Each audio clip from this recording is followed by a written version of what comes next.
had my daughter, and I knew I always wanted to have more than one child.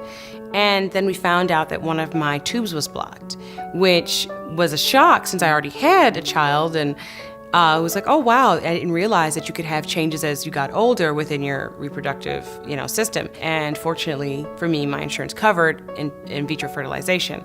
And putting 2 eggs in and 50-50 chance that both was set. And we found out that we were going to be pregnant with twins. She came in something like July, was transferring care from Cincinnati, Ohio, I believe, and was pregnant and not very far along, and was already experiencing some minor issues with some bleeding, and so matter of getting the next step with a twin pregnancy, which is almost always complicated.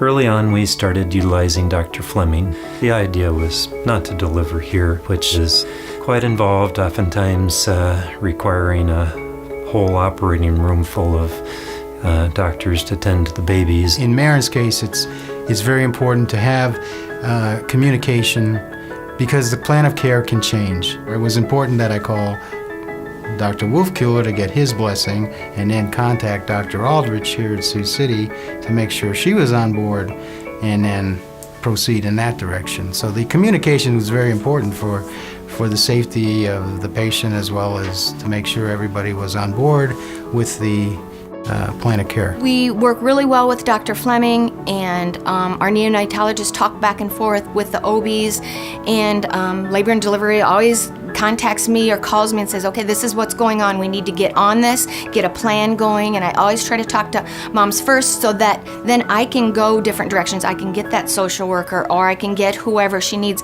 on board so we're all doing the same plan. As twins do, sometimes one behaves and one doesn't, and that is exactly what happened. First baby delivered beautifully, and then second baby, the umbilical cord prolapsed before baby could be delivered, which is an emergency situation. And then after that, I was having, actually had extra complications because I was having breathing issues.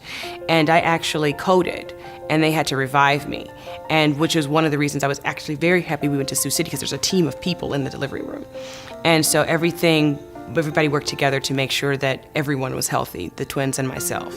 With the events that unfolded, with things that happened, it's just a godsend that she was delivered here. I think that one of the things that made the process the most comfortable was knowing that all the specialists involved communicated with each other. There was not an ego battle. There was not you're my patient, not theirs. They communicated with me clearly. I remember I walked in that morning and we have a parent room, and she came around the corner and she said, I'm going home. She hugged me, and it gets kind of emotional sometimes because we get really attached to them and to the babies.